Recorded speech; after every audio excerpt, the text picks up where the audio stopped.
Piedad para enseñarnos.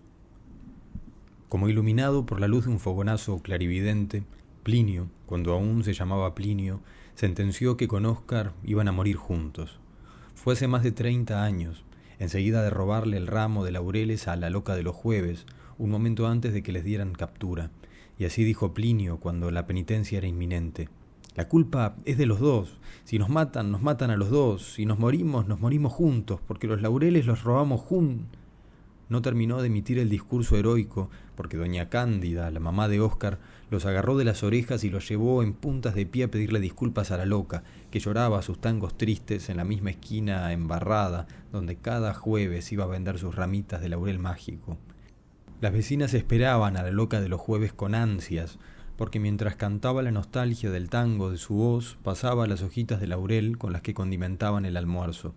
El aroma a laurel de las salsas infundía en los maridos una desazón que solamente se calmaba con los abrazos de la siesta.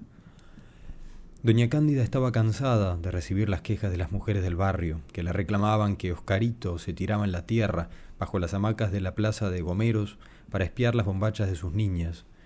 Plinio compartía con su amigo esta feroz atracción por las mujeres, pero por razones distintas.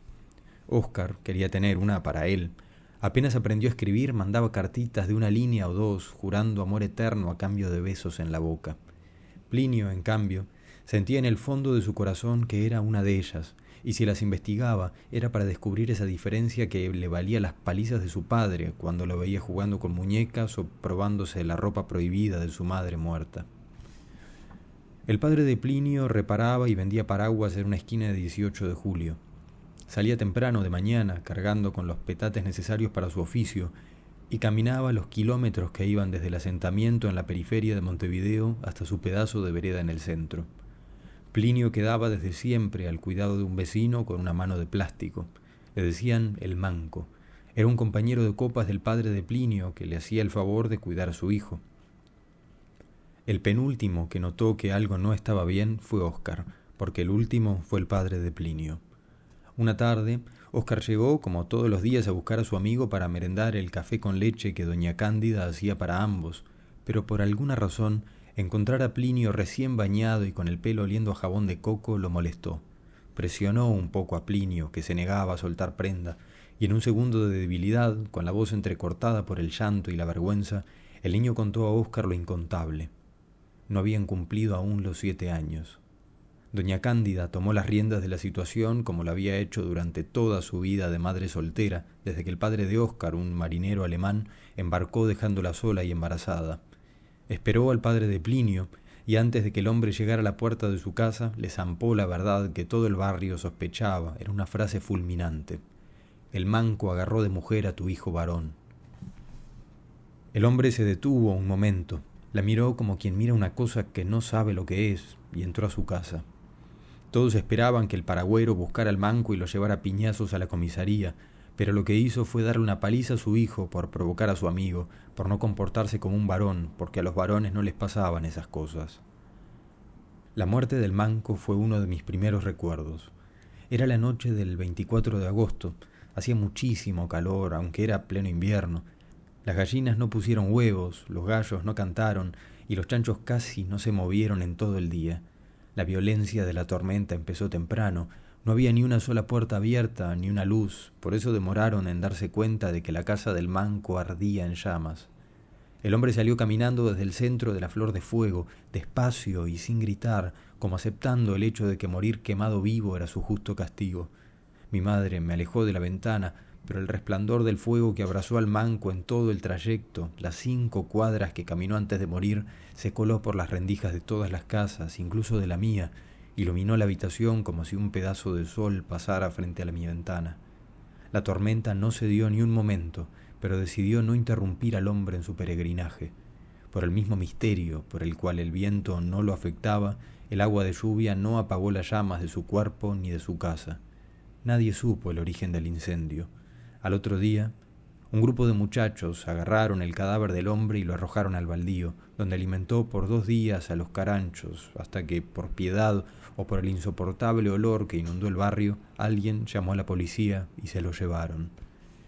El velorio se hizo en una casa del centro, pagado por el padre de Plinio.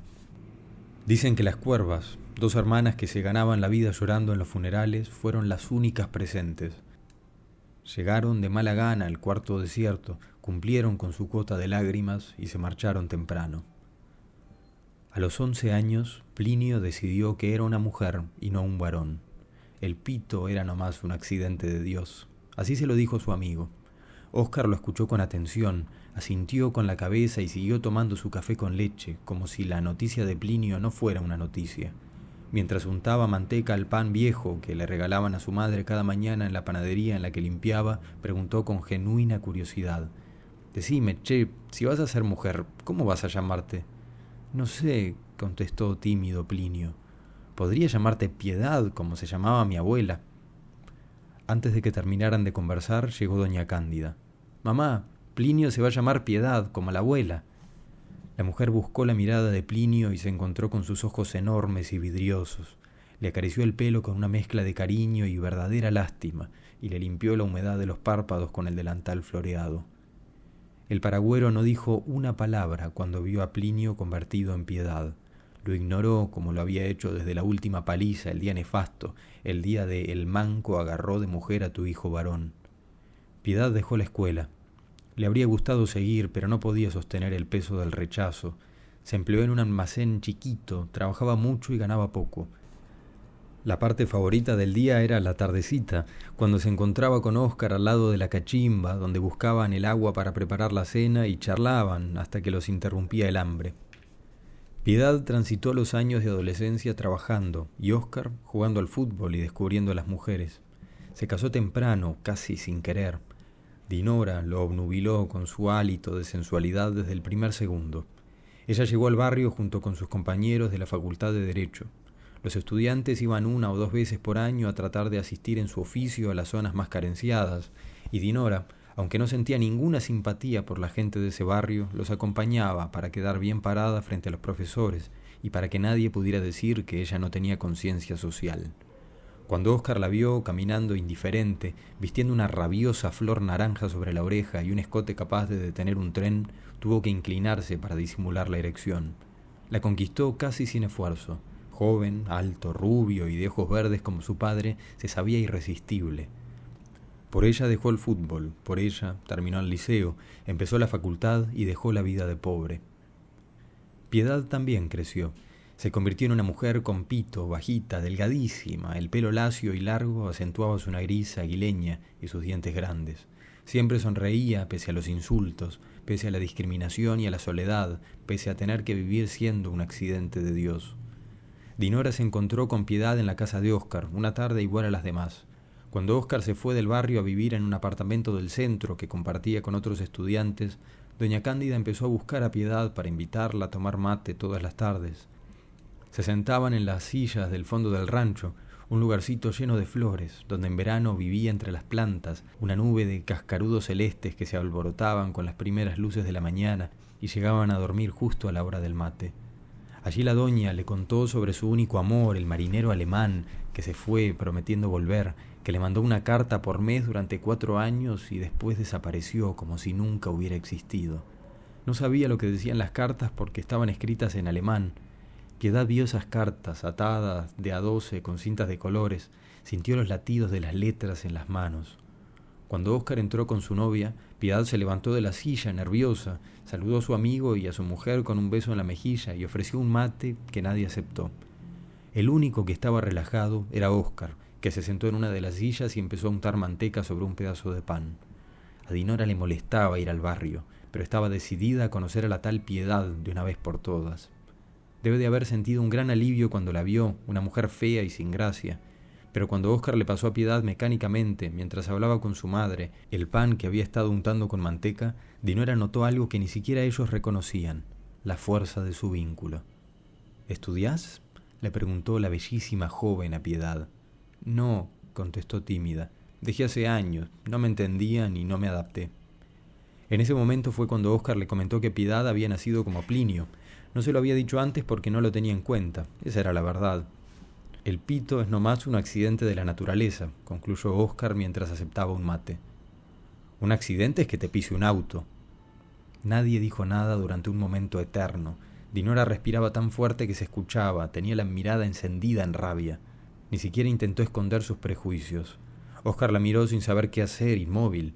Cuando doña Cándida se levantó de la silla casi ciega de furia por la ofensa a uno de sus seres más queridos, Piedad pidió disculpas y se fue caminando rápido, mirando para abajo.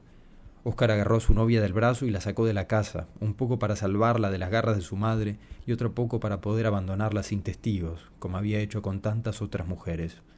Y la habría dejado, habría renunciado a ella sin problemas, si no hubiera sido porque Dinora, en mitad de la discusión, le dijo que estaba embarazada. Piedad había estado toda su vida ahorrando para viajar a Buenos Aires a ver un espectáculo de los de la calle Corrientes. El día siguiente al encuentro con Dinora se compró un pasaje de ida. Se fue sin un peso de más, pensando que si no conseguía trabajo y se moría de hambre lejos del barrio, era lo mejor para todos. La muerte la seducía desde hacía tiempo, como un amante platónico e indiscreto. Era la mañana del 2 de febrero. Dejó el barrio mezclada entre los fieles que iban luciendo vestidos blancos de fiesta a la playa para ofrendar flores, barcas, animales y alhajas a la Virgen del Mar. Piedad era una mancha gris entre la multitud inmaculada. Cuando estaba a punto de llegar a la avenida, la poseída, en mitad de un ataque de furia, se escapó, la agarró del brazo con la fuerza de un hombre grande, se acercó a ella y le gritó con voz de varón antes de que la familia llegara a atarla de nuevo. No seas imbécil, no seas infeliz a propósito, hacé lo que te dicen las putas ganas, ninguno de estos hijos de puta se va a acordar de vos. La poseída era una mujer joven, alguna vez linda y buena estudiante, pero había sufrido la desgracia de haber sido el objeto de amor de una entidad incorpórea que se apoderó de ella durante un ritual y no había querido dejar su cuerpo. El pelo se le había vuelto blanco como el de un abogado inglés desde ese día, pero aún conservaba en algún lugar la ilusión de la mujer que pudo haber sido. La llevaban ante la Virgen del Mar cada año para que ésta intercediera por ella ante la entidad que la martirizaba y la dejara vivir tranquila, pero la Virgen no accedía a las ofrendas. La poseída seguía condenada a vivir entre bestiales ataques de maldad e inconsciencia, masticando los muebles, lamiendo pedregullo de la calle, insultando, gritando las verdades más crueles y adivinando el futuro entre excesos de malas palabras, hasta que su invisible amante se saciara de ella y se fuera en busca de otra a quien atormentar. El paragüero, que años antes había empezado a suicidarse con vino barato, se perdió un día en los albores de la locura. Dicen los vecinos que cada año, cuando la noche del 24 de agosto el fantasma del manco caminaba incendiado en mitad de la noche a las 5 cuadras que lo condujeron a la muerte, el paragüero salía a buscar el ánima que desaparecía al final de la calle. El hombre quedaba llorando y gritando un ronco pedido de perdón a su hijo ausente, desesperado de culpa, hasta que una mañana desapareció de su casa y nadie más volvió a verlo. Óscar se enteró de que Dinora le había mentido con lo del embarazo cuando ya se habían casado y efectivamente estaba embarazada. La perdonó. Exactamente a los 11 meses del casamiento, al cual doña Cándida no asistió, una mañana fría de abril, nació Blanca. Blanca fue absolutamente todo para su padre desde el día que la vio, envuelta en una manta amarilla, arrugada y roja como una ciruela pasa. No se despegó ni un momento de su lado el primer mes. Lloró como un niño cuando empezó a ir al jardín de infantes y esperó sentado en el auto estacionado en la puerta casi 5 semanas enteras por si sufría demasiado. Su hija era la única razón por la cual no dejaba de una vez por todas el caserón de Punta Gorda donde vivían y se mudaba al barrio donde su madre lo habría recibido con todo lo que le faltaba. Óscar intentó localizar a Piedad por muchos años, sin éxito y sin ayuda. Sufrió la pérdida de su amiga en silencio, un poco porque Dinora culpaba a Piedad del desprecio de su suegra y su nombre estaba prohibido en el caserón de Punta Gorda, un poco para no dar falsas esperanzas a su madre, que no se cansaba de preguntar en el barrio si alguien tenía noticias, y otro poco porque no sabía cómo era posible que la partida de quien ya no era más que un fantasma del pasado le doliera tanto. Óscar estudió Derecho y se recibió para empezar a trabajar enseguida en el estudio jurídico de su suegro. Lo primero que hizo cuando empezó a ganar buena plata fue ponerle paredes de concreto y techo de zinc a la casa de su madre, en la cual la Dinora nunca sería bienvenida, y equiparla con electrodomésticos que doña Cándida no se molestó ni siquiera en sacar de sus cajas. Vi crecer el barrio, hacerse ruidoso, llenarse de caras nuevas. Algunas calles dejaron de ser de tierra, comenzaron a llegar los ómnibus a sitios donde antes no llegaban, los ranchos se multiplicaron y algunos hasta se pintaron de colores. Llegó el agua potable para todos, columnas nuevas con luz eléctrica que nadie usaba porque ya la tenían desde hacía años sin necesidad de permiso. Se podía pasar de una manzana a otra entre túneles que los vecinos fueron dejando entre casa y casa para hacer más simple el tránsito de personas, perros y gallinas. El barrio se convirtió en un enorme animal de lata, tierra y cemento que latía cansado, que se agrandaba incesantemente. Fue ahí a donde volvió Piedad, un verano, mucho tiempo después. La vi parada en una de las entradas con los ojos cerrados, inspirando profundo. Había llovido, el aire mantenía aún un dejo del aroma dulzón de los pozos negros desbordados. Me acerqué y nos saludamos con alegría. Piedad estaba fea como siempre, pero con un título de enfermera, sin pito y con tetas nuevas. Doña Cándida la recibió con la felicidad con que se recibe una hija pródiga. Volvieron a tomar mate juntas como antes. Cándida la esperaba todos los días, ansiosa, a veces preparaba pan. Piedad la hacía reír. Nunca, pese a las vicisitudes de la vida, perdió el buen humor. Hablaba mal, con faltas de ortografía, decía ella, y no le importaba. Estaba orgullosa de su lenguaje relajiento que le ayudaba a simplificar las cosas complicadas de todos los días. Había conseguido emplearse cuidando enfermos. Ganaba muy poco. Vivía en una casita minúscula, a unas cuadras de la casa de doña Cándida. Ninguna de las dos hablaba de Óscar. Cándida le insinuó alguna vez que los lunes la visitaba a su hijo, y ese día no había mate ni pan casero. Piedad, gracias a un diccionario en línea, consiguió con paciencia traducir las cartas que el marinero alemán le había mandado a Cándida durante años. Se enteraron de que el navegante la quería de verdad. En cada carta prometía volver y lo habría conseguido si no hubiera enfermado en algún lugar de Asia. La última carta era de otro marinero que le informaba en pocas y formales líneas los pormenores de la muerte del único amor de doña Cándida. El enorme animal de lata, tierra y cemento sufría a veces. La pasta base se había adueñado de la voluntad de muchos, convirtiéndolos en zombis esclavos que salían como almas en pena, justo después de escuchar los fuegos artificiales que anunciaban la llegada de otro viaje de droga. Uno de ellos, cegado por la adicción y la necesidad de conseguir cualquier cosa que cambiar por su dosis, asesinó a doña Cándida. Murió rápido. El cráneo, convertido en cristal por el paso de los años, se le rompió al primer culatazo, no sufrió. El ladrón se llevó de la casa la poca plata que había y los electrodomésticos sin usar que Cándida guardaba todavía en sus cajas de origen. La encontró Óscar cuando llegó a visitarla como cada lunes, tirada en el fondo desde la noche anterior, cubierta de hormigas y adornada con su nube de cascarudos celestes. Piedad entró al funeral de Cándida con el derecho absoluto que le daba el amor que sentía por ella. Dinora masticó rabia cuando la vio pasar segura y altiva a darle el último beso a la única madre que conoció. Se cruzó de brazos a esperar que su marido le pidiera que se fuera de un funeral al que no era bienvenida, pero eso no pasó. Óscar atajó a Piedad antes de que llegara al ataúd, la abrazó fuerte, muy fuerte.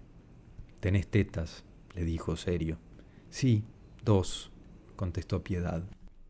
Óscar rompió el gesto sin gestos y el principio de una carcajada se transformó en el llanto que tenía guardado desde quién sabe cuándo. Lloró sin parar por más de una hora, anclado en Piedad, lo más real que quedaba de su historia. En el auto que seguía al ataúd de Cándida, Dinora le reclamó la presencia de Piedad a los gritos, como hablaba ella cuando estaba enojada. Esta vez Óscar gritó también, mucho y muy fuerte, tanto que cuando llegaron al cementerio aún no había terminado y siguió descargando en palabras enfurecidas los años de rabia acumulada. Todos los presentes escucharon cuando Óscar le reclamaba por la mentira del embarazo, por las ofensas que tenía que aguantar de su suegro para mantener un trabajo que ni quería, por haber perdido durante años a Piedad y por tantas cosas. Dinora no soportó, lo dejó 2 días después, exactamente cuando se conmemoraba el 10º cumpleaños de Blanca. Óscar encontró las valijas del lado de afuera de su casa, custodiadas por una mucama vestida de negro con un delantal blanco, que le entregó, sin mirarlo, una carta de despido de su trabajo y un cheque miserable de indemnización por los años trabajados en el estudio de su suegro. Óscar buscó refugio en Piedad, y así, refugiado, pasó los siguientes años. Nadie supo de ellos hasta que alcanzaron la fama sin quererlo. Aparecieron juntos en la tapa de un diario. La foto de portada mostraba, en una marcha por los derechos de los homosexuales, a Óscar besando en la frente a Piedad. No había ni un mínimo rastro de lujuria en la imagen. Capaz que por eso la foto dio vuelta al país, un acto sincero de cariño y respeto en un momento en que la diversidad no estaba de moda. Con el tiempo se construyeron una vida. Se reencontraron con amigos, consiguieron nuevos. A veces nos juntábamos a jugar al fútbol con Óscar y otros conocidos del barrio. Nunca conversaban con nadie sobre la naturaleza de su relación, pero recibían visitas en su casa sin esconder que en el monoambiente que alquilaban había una sola cama matrimonial. Se trataban con la sinceridad y sencillez que solamente consiguen los matrimonios de muchos años, con la paz de los espíritus viejos. Lo único que no dejaba que fuera completa la paz en la que vivían era el dolor primitivo que partía en dos a Óscar cuando hablaba de Blanca.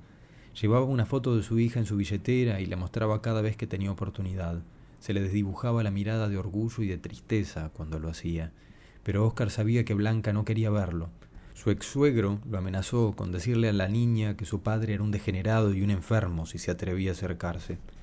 Óscar le partió la mandíbula de un golpe al viejo, pero respetó la distancia por mucho tiempo, no por el miedo, sino para no poner a la niña en medio de una guerra que no era suya. Unos días antes de que Blanca cumpliera 15 años, Óscar la esperó a la salida del colegio y logró que ella aceptara una carta de varias páginas. La muchacha agarró la carta sin decir nada y siguió caminando, pero a solo unos pasos de distancia se detuvo, volvió sobre sus pisadas y abrazó a su padre por primera vez en 5 años. Ambos lloraron por un momento. Óscar iba a decir algo, pero Blanca le puso la mano en los labios y le dijo, «Todavía no». Guardó la carta en el bolsillo del chaquetón del uniforme y se fue. La siguiente vez que estuvieron tan cerca fue en el cementerio del Buceo, casi un mes después del abrazo. Blanca estaba a unos metros de Óscar, con la carta apretada al pecho, temblando de miedo, de rabia y de dolor, mientras metían a su padre para siempre en una de las horribles colmenas a donde van a parar los cuerpos vacíos para que se pudran sin molestar a nadie. Blanca miró a su alrededor, colegas de su padre trajeados, con la cabeza hundida entre los hombros como buitres, sus esposas de negro como cuervos. Sus ojos se cruzaron con la mirada de todos los hipócritas que un día le dieron la espalda a Óscar. Los observó a cada uno, los vio en el esplendor de su pose de dolor fingido, vistiendo una falsa estampa de congoja, mientras le ponían cemento a la tapa del agujero en el cual iba a vivir eternamente ese padre al que nunca iba a poder conocer completamente. Vomitó de asco. Empujó a su madre, que se acercó a ayudarla y se fue sin decir a dónde. Fui una de las últimas personas en hablar con Óscar. Piedad me pidió que le hiciera el favor de cuidarles el apartamento por un mes, porque Óscar no soportaba estar en Montevideo sabiendo que en unos días Blanca cumplía 15 años y no iba a tener permitido bailar el vals con ella. Óscar estaba descompuesto de tristeza. Confiaba en que iba a ser capaz de recomponer la relación con Blanca, pero ya no tenía más fuerzas para resistir la distancia impuesta por Dinora y su suegro. Hacía años que miraba a su hija desde lejos a la salida del colegio. Alguna vez quiso aproximarse, pero se imaginó que lo recibiría con desprecio, así que se alejaba sin decir nada. Sabía de las barbaridades y las mentiras que le deberían decir su exmujer y su exsuegro, pero confiaba en que un día Blanca iba a querer conocer su versión de las cosas. Por eso escribió la carta. El hecho de que la recibiera y el abrazo le habían dado algo de esperanza. Se comunicó con Dinora para pedirle que lo dejara bailar el vals en el cumpleaños de 15 de su hija. Le dijo incluso que él estaba dispuesto a pagar la fiesta si era necesario, aunque fuera para pasar solamente ese momento. Pero Dinora le gritó que si se acercaba lo iba a denunciar por acoso. No tenía sustento la amenaza, pero fue suficiente para mantenerlo alejado una vez más. Así que Óscar volvió a saborear la amargura visceral de no poder tener a su Blanca cerca. Lo siguiente que supe de ellos fue cuando un par de semanas después alguien me llamó para avisarme que el auto en el que viajaban Óscar y Piedad se había incrustado en la parte de atrás de un camión. Blanca llegó en taxi a una sala velatoria pobre. Al entrar, una enorme travesti, con los ojos hinchados de llorar, se acercó y le dijo que en unos minutos se llevarían el cuerpo al cementerio, que se despidiera pronto porque no quedaba mucho tiempo. El lugar estaba atestado de gente. Hombres, mujeres que habían nacido como varones, varones que habían nacido como mujeres. La impresionaron el colorido de la ropa, lo enorme de algunos sombreros, el azul del pelo de alguien, el bullicio. Sin embargo, se respiraba dolor genuino. Las personas en ese funeral eran de verdad, lloraban con ruido la pérdida de Piedad, se consolaban, sollozaban entre risas.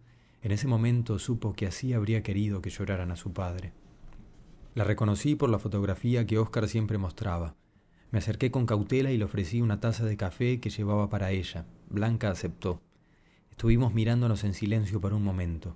Me animé a decir algo. Alguno de nosotros habríamos querido ir a despedir a tu padre, pero no sé si hubiéramos sido bienvenidos y no queríamos, yo qué sé, no queríamos... Blanca sintió y en un impulso me abrazó y lloró. Lloró por su padre y por ella, con la misma fuerza con la que un día su padre había llorado abrazando a Piedad en el funeral de doña Cándida. No dije nada, le devolví el abrazo, honestamente, con amor, con ese amor puro que a veces transita de un extraño a otro. Cuando Blanca pudo recomponerse, me agradeció la gentileza de quererla por un segundo y se acercó al ataúd en el cual dormía Piedad. Se aproximó a su oído y murmuró entre lágrimas algo que nadie escuchó. Le besó la frente, acarició su mejilla con el dorso de la mano, dijo gracias y se marchó. Blanca salió de la sala velatoria, la seguí. Aceptó tomar un cortado en un bar. Parecía que ella tenía preguntas, pero ninguno de los dos decía nada. El silencio se sentía absoluto. Desde algún lugar de mi mente me llegó el gemido del enorme animal de lata, tierra y cemento. Refrené el impulso de invitarla a conocerlo. Un ómnibus tocó bocina. Blanca se sobresaltó. Alguien desde un auto insultó al conductor del ómnibus. Se normalizó el tránsito y siguió con su murmullo imparable. Tomé un sorbo del cortado. Me remangué la camisa, que estaba un poco desprolija. Ignoré la mirada rota de Blanca, que apretaba la carta de su padre contra el pecho, y viendo para afuera por el vidrio de la ventana del bar, dije: Piedad tenía razón, se murieron juntos.